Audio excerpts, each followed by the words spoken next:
अस्सलाम वालेकुम। मैं मुज़म्मिल अवान एक बार फिर आपकी खिदमत में हाजिर हूँ इस खबर के साथ कि जहांगीर तरीन ग्रुप और इमरान खान ग्रुप के दरमियान जो लड़ाई है वो अब दो शख्सियात के दरमियान की लड़ाई बन चुकी है। और पहले ये बात की जा रही थी कि जो जहांगीर तरीन साहब हैं उनके खिलाफ कोई इंतकामी कार्रवाई हो रही है, उनको गिरफ्तार कर लिया जाएगा। अब इस तरह की जो लड़ाई है ना वो उसने तब जन्म लिया जब जहांगीर तरीन ग्रुप के एमपीए और मेरे हलके के मेरी कॉन्स्टिट्यूंसी के जो एमपीए हैं जिनका हुक्मरान जमात से ताल्लुक़ है, नज़ीर चौहान साहब, उन्होंने वज़ीर आज़म इमरान खान साहब के मुआविन ख़ुसूसी बराए एहतसाब, बड़ी बदकिस्मती है शहजाद अकबर का नाम लेना पड़ता है और बड़ा जो है वो बड़ी शर्मिंदगी होती है कि हर टॉपिक के अंदर मेरी भी ऑडियंस जो है वो तंग आ गई होगी शहजाद अकबर का नाम सुन के। वज़ीर आज़म इमरान खान साहब के मुआविन ख़ुसूसी बराए एहतसाब मिर्ज़ा शहजाद अकबर और वो नज़ीर चौहान के दरमियान की जो लड़ाई है वो इस बात पर हुई कि नज़ीर चौहान साहब ने शहजाद अकबर साहब के ऊपर इल्ज़ाम लगाया कि शहजाद अकबर साहब जो हैं वो कादियानी ग्रुप से ताल्लुक़ रखते हैं और वो कट्टर कादियानी हैं। अब ये जो लड़ाई थी, ये लड़ाई सिर्फ बयानात तक महदूद नहीं थी। इस लड़ाई के बड़े खौफनाक किस्म के जो है वो नताइज अभी निकलने हैं। अभी जो हमें 20 से 30% इसके जो रिजल्ट्स मिले हैं वो भी बड़े खौफनाक हैं। अब इस लड़ाई का मकसद कतन ये नहीं होगा कि कोई नज़ीर चौहान ने कोई इंतकामी कार्रवाई की बुनियाद पर यह बात की होगी या नज़ीर चौहान जो हैं वो ये बात कर रहे होंगे कि नहीं मैं इनके ऊपर ये इल्ज़ाम लगाऊंगा और मेरी पब्लिसिटी हो जाएगी। कतन ऐसा नहीं है। देखिए, नज़ीर चौहान, जिस नज़ीर चौहान को मैं जानता हूँ, जिस नज़ीर चौहान को मैंने करीब से देखा हुआ है, मेरे हल्के का, मेरी कॉन्स्टिट्यूंसी का वो एमपी है, मैं उससे सियासी बुनियाद पर हज़ार इख्तलाफ कर सकता हूँ लेकिन मैं उसके ऊपर कतन ये इल्ज़ाम नहीं लगा सकता कि वो मज़हब कार्ड इस्तेमाल कर रहा है। नज़ीर चौहान जो हैं वो पहली बात के नमाजी बंदे हैं, 5 वक्त के नमाजी हैं, नो डाउट के एक जो है वो मिडिल क्लास फैमिली से बिलोंग करते हैं और हल्के के अंदर भी उनका असर रसूख है। पाकिस्तान तहरीक इंसाफ की जो क़यादत है उसने उनको एक ट्रस्ट के तौर पर टिकट अलॉट किया था 2018 के इंतखाबात के अंदर। और जो मेरी कॉन्स्टिट्यूंसी है उसके एमएनए जो हैं वो मुस्लिम लीग नून के सीनियर रहनुमा मलिक परवेज साहब हैं और उनके नीचे जो एमपीए हैं पाकिस्तान तहरीक इंसाफ के वो नज़ीर चौहान साहब हैं पीपी 167 से। अब ये जो इल्ज़ाम लगाया गया था नज़ीर चौहान साहब की जानिब से शहजाद अकबर के ऊपर, शहजाद अकबर साहब ने जी इसके ऊपर एक जो है वो एफआईआर कटवाई नज़ीर चौहान साहब के खिलाफ और थाना रेस कोर्स के अंदर जाकर उन्होंने ये उस एफआईआर के अंदर ये मौक़िफ़ अपनाया कि जो नज़ीर चौहान साहब हैं उन्होंने 19 मई को बॉल टीवी जो है, बॉल मीडिया चैनल जो है, उसके एक टॉक शो के अंदर मेरे पर ये इल्ज़ाम लगाया और उसके बाद उन्होंने ये मौक़िफ़ भी इख्तियार किया कि जो सीनियर एंकर पर्सन है मंसूर अली खान साहब, उनके टॉक शो में भी नज़ीर चौहान साहब ने शहजाद अकबर के ऊपर ये इल्ज़ाम धरा। अब ये जो सारी सूरत हाल है, इस सारी सूरत हाल के अंदर नज़ीर चौहान साहब जाते हैं थाना रेस कोर्स के बाहर, वहाँ पर जाकर अपनी गिरफ्तारी पेश करने के लिए जाते हैं। अपने साथ जो अपने ग्रुप के लोग हैं उनको लेके जाते हैं और जहांगीर तरीन का जो ग्रुप है, जहांगीर तरीन का जो ग्रुप है जहाँ जिस ग्रुप से नज़ीर चौहान का ताल्लुक है, उसका भी इसके ऊपर एक रद्द-ए-अमल आता है। वो कहता है कि अगर नज़ीर चौहान के खिलाफ कोई इंतकामी कार्रवाई हो रही है तो वज़ीर आज़म इमरान खान साहब को इसका फिल फोर नोटिस लेना चाहिए। जिस तरह जहांगीर तरीन के खिलाफ कहा जाता है ना कि जहांगीर तरीन के खिलाफ कोई इंतकामी कार्रवाई हो रही है और उसके पीछे कहा जाता है कि शहजाद अकबर साहब जो हैं वो एक मरकज़ी किरदार है।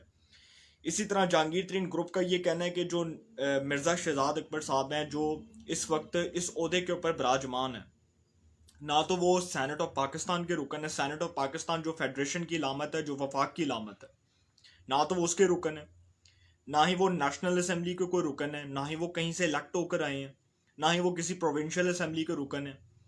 तो नज़ीर चौहान साहब का ये मौक़िफ़ कि वो अपनी पोजीशन को वाज़े करें, ये तो बिल्कुल ठीक बात है, इसमें तो कोई गलत बात नहीं है और शहजाद अकबर को अपनी पोजीशन को वाज़े करना चाहिए। देखें, जिसने पहला कलमा पढ़ा है, जिसने पहले कलमे के ऊपर कामिल यकीन, पुख्ता ईमान रखा है, वो एक सच्चा मुसलमान है।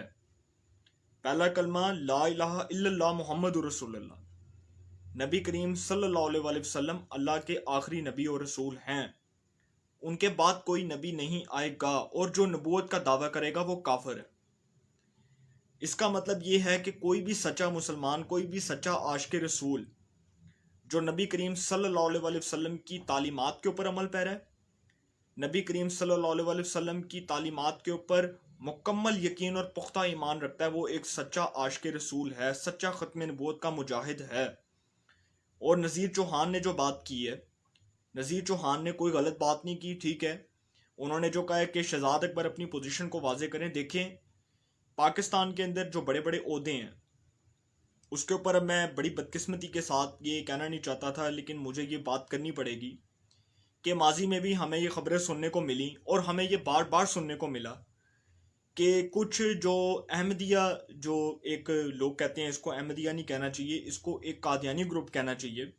कादियानी ग्रुप के बड़े बड़े जो लोग हैं, कुछ पाकिस्तान में बड़ी बड़ी जो है वो सीजनेबल पोस्ट के ऊपर जो है वो फायज रहे।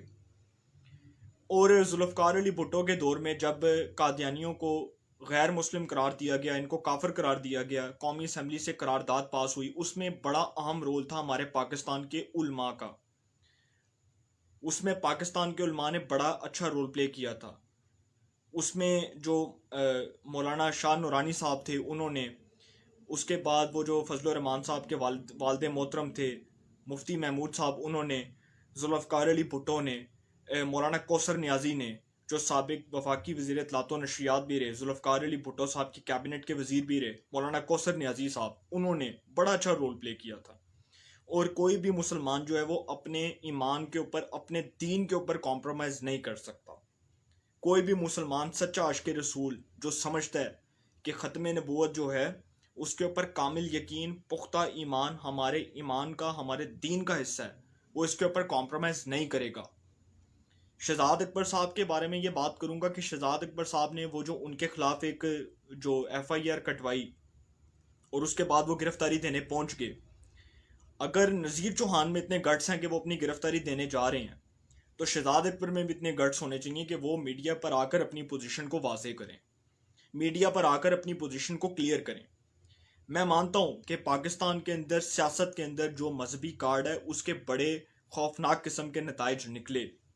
2017 में मुस्लिम लीग नून की जो गवर्नमेंट थी उसके खिलाफ एक फैज़ाबाद का धरना जिसने करवाया था मुझे पता है, मैं उसका नाम नहीं लेना चाहता, वो कौन से लोग थे, नामालूम लोग, मैं उनका नाम नहीं लेना चाहता। 2017 में ये जो गेम डली थी, उसके बाद इमरान खान साहब की ये जो गवर्नमेंट है, जो उस टाइम बड़े शादियाने बजाती थी नून लीग की हुकूमत के खिलाफ, कहती थी कि जी ये जो मजहब कार्ड है ये कोई इस्तेमाल नहीं हुआ। उस वक्त जो है इमरान खान साहब को वो बड़ा अच्छा लग रहा था सब कुछ, जब अपनी गवर्नमेंट में हुआ तो सब तो जो है वो तब सब कुछ जो है वो पलट के इनके दोबारा से जो है इनके पेटे पड़ा। तब दोबारा से वो जो चीज़ें थी वो रिवर्स होके इनके पास आई।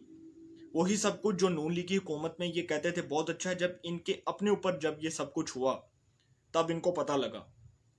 इसी गवर्नमेंट के अंदर रमज़ान के महीने से कुछ दिन पहले, इसी साल की बात कर रहा हूँ, इसी साल की बात कर रहा हूँ, इसी गवर्नमेंट के अंदर, इसी तहरीक इंसाफ की हुकूमत के अंदर जो तहरीक लब्बैक पाकिस्तान के लोगों के साथ हुआ, कोई सच्चा आशिक रसूल उसको कंडेम कर ले, दिल से कह दे कि जी कोई बात नहीं है, कोई इतना बड़ा इशू नहीं है, और सर गोलियां बरसाई गई। वो ख़त्म नबूवत के मुजाहिद जो धरने दे रहे थे उनके ऊपर गोलियां बरसाई गई, डायरेक्ट गोलियां मारी गई, जो अपने दीन के लिए निकले थे, जो अपने ईमान के लिए निकले थे। वो फ्रांसीसी सफ़ीर को मुल्क से दरबदर करने का जो मामला था, वो सर कोई छोटी बात नहीं थी, बहुत बड़ी बात थी। वो शख्स जो अपने दीन के ऊपर जो है कॉम्प्रोमाइज़ कर सकता है, वो कैसा सच्चा मुसलमान हो सकता है? उसको कैसे मुसलमान डिक्लेयर कर सकते हैं आप? ये बात आप मेरे सामने ऑन द रिकॉर्ड करें। आप उसको कभी भी मुसलमान नहीं कह सकते। इसी तरह ये जो सारा मामला है शहजाद अकबर साहब वाला, देखें शहजाद अकबर साहब जो हैं, नो डाउट उन्होंने कहा कि जी मेरी सिक्योरिटी जो है उसको हाईलाइट किया जाए, मेरी जान को ख़तरा है।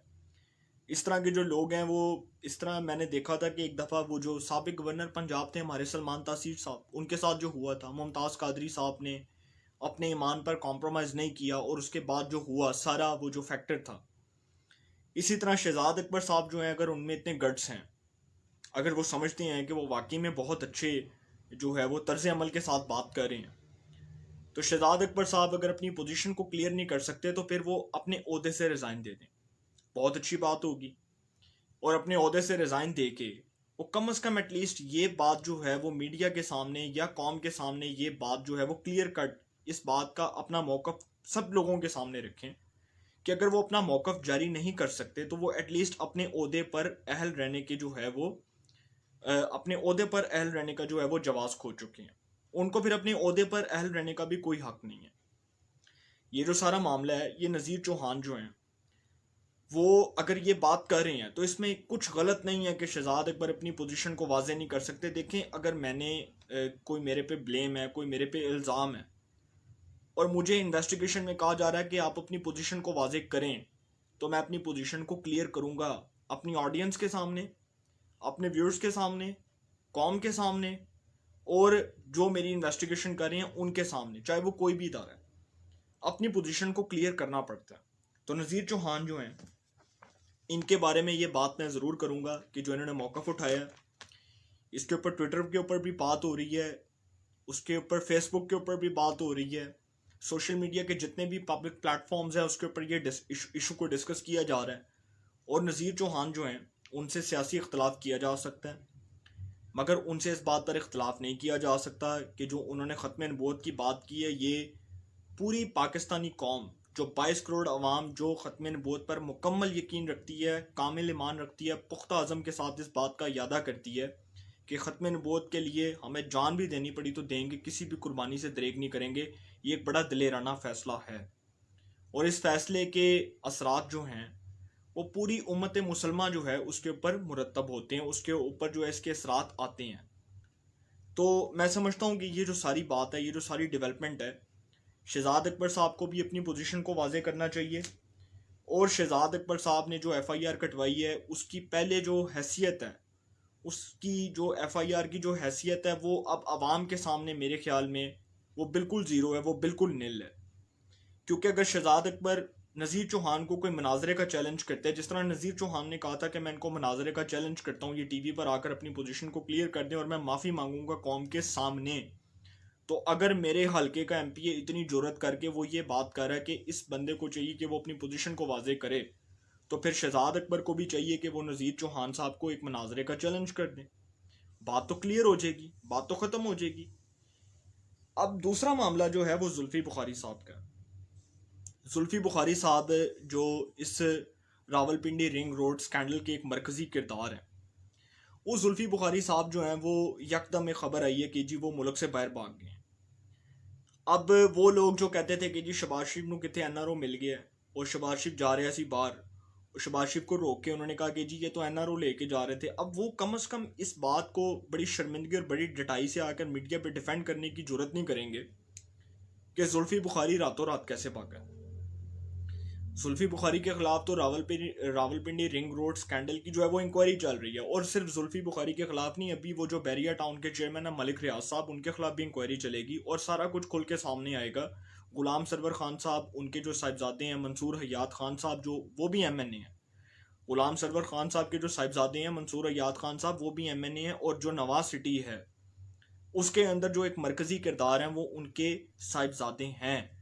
और वहाँ पर जो उनकी बिजनेस पार्टनरशिप है कुछ हाउसिंग सोसाइटीज़ के अंदर मंसूर हयात खान साहब की, वो बिल्कुल इस बात की निशानदही है कि वो और उनके वालिद मोहतरम वफाकी वज़ीर हवाबाजी गुलाम सरवर खान साहब और उनके साहिबजादे मंसूर हयात खान साहब, जिस तरह उन्होंने अरबों के जो है वो डिकार मारे, अरबों रुपया हड़प किया। जुल्फ़ी बुखारी साहब जिनके वहाँ पर आबाउजदाद की ज़मीनें हैं, उनके बारे में भी बात की जा रही है। तो इस पोजीशन को वाजे करना पड़ेगा जुल्फ़ी बुखारी को। अब जुल्फ़ी बुखारी साहब जो हैं वो जी उनके ऊपर कहा जा रहा है, जो मेरे पास जो डिटेल्स आई हैं, जो मेरे पास जो रैकेट पड़ा हुआ है उनका जुल्फ़ी बुखारी साहब का, उसमें कहा जा रहा है कि जी जो जुल्फ़ी बुखारी साहब हैं वो जी दुबई चले गए हैं। अच्छा जी, वो दुबई चले गए हैं और जुल्फ़ी बुखारी साहब जो हैं वो दुबई चले गए हैं। और एक और बात की जा रही है कि कितने लगता है कि उन्होंने किसी ने NRO पेश कर देता है। जुल्फ़ी बुखारी साहब जी अपनी फैमिली को लेके जी दुबई गई हैं। वो कहते हैं कि जी ईद के दिनों में ये बात हो रही थी कि जुल्फ़ी बुखारी साहब जो हैं वो ईद के फ़ौरन बाद जो है कहीं दुबई जाएंगे, उनका कोई टूर बना हुआ था, उनका कोई प्लान था। अब ये जो उनकी जुल्फ़ी बुखारी साहब की जो पोजीशन है उसको तो उनकी जो वो जो हैं हमशीरा बैरिस्टर मलिका बुखारी साहिबा वही आके क्लियर कर सकती हैं, या जो उनके कज़न हैं वो जो पंजाब असेंबली में बैठे हैं यावर बुखारी साहब, वो क्लियर कर देंगे। अब वो जी चले गए हैं जुल्फ़ी बुखारी साहब अपनी फैमिली को दुबई लेके, और दुबई से जी है जो उन्होंने लंदन रवाना होना है और 1-2 दिन में उनकी वापसी हो जाएगी। ये मौक़िफ़ अपनाया गया, ये कुछ जो उनके सोर्सेज हैं उनसे हमें ये बात मालूम हुई है। अच्छा जी, वो आ जाएंगे वापस और हम आके यहाँ पर शादियाने बजाएंगे कि जुल्फ़ी बुखारी साहब वापस आ गए। लेकिन ये हमारा जो है ना, ये हमारी सियासत के अंदर इस तरह की जो डेवलपमेंट्स हैं, वो इस तरह की जो कंट्राडिक्शंस हैं, वो हम देखते हैं। मुशर्रफ के केस में भी देखा। मुशर्रफ के केस में एक अदालत को गारंटी दी गई थी कि जी मुशर्रफ साहब जो हैं वो वापस आ जाएंगे, लेकिन वो वापस नहीं आए। जुल्फ़ी बुखारी साहब चले गए, वो भी वापस नहीं आएंगे। शहबाज शरीफ साहब को जिन्होंने रोका था, उन्होंने भी अपनी जो है वो 4 दिन की खुशी मना ली। उन्होंने भी कहा कि शहबाज शरीफ साहब को रोक के जी हमने बड़ा अच्छा कारनामा सर अंजाम दिया। बहुत अच्छा होता कि वो ड्रामा ना करते, जुल्फ़ी बुखारी के जो है वो करप्शन के डोंग ना रचाते और ये ना कहते कि जी जुल्फ़ी बुखारी के खिलाफ देखो जी हमने तहकीकात शुरू करवा दी, उसका नाम जी हम ECL में डालने लगे थे। और हामिद मीर साहब जो सीनियर एंकर पर्सन है, उनके प्रोग्राम में कहा गया था, जुल्फ़ी बुखारी ने कहा था कि जी मेरा नाम ECL में डाल दो। और फिर कौम को और बेवकूफ़ बनाना था ना, क्योंकि नैब से क्लीन चिट मिल जानी थी, नैब ने उनको इंक्वायरी जो है वो इंक्वायरी में क्लियर कर देना था। तो जुल्फ़ी बुखारी साहब देखते हैं जी 1-2 दिन तक वापस आते हैं या नहीं आते। अगर तो वो वापस आएंगे तो फिर हम इस खुशी में मिठाई खाएंगे, अगर वो वापस नहीं आएंगे तो फिर इस खुशी में जो है वो हुकूमत पाकिस्तान जो है और जो हुक्मरान जमात है पाकिस्तान तहरीक इंसाफ, फिर उसको ये वावेला भी नहीं करना चाहिए कि शहबाज शरीफ साहब जो है वो बैरून मुल्क क्यों जा रहे थे। जब जुल्फ़ी बुखारी साहब को NRO दे के भगवाया जा सकता है, तो फिर शहबाज शरीफ साहब जेडे ने वो किस खेत दी मूली ने। तो शहबाज शरीफ साहब जो हैं उनके बारे में तो फिर गवर्नमेंट ऑफ पाकिस्तान का ये कहना कि वो जी बाहर भाग रहे थे, ये इस बयान में बड़ा तजाद है। पहले वो जुल्फ़ी बुखारी साहब को लाएं, फिर वो शहबाज शरीफ साहब को कहेंगे जी आपको जाने की इजाज़त नहीं है। तो इंशाल्लाह फिर मुलाकात होगी। अपना बहुत ख्याल रखिएगा। अल्लाह ताला आप सबको खुश रखे। मुल्क पाकिस्तान पे अपना खास करम फरमाए।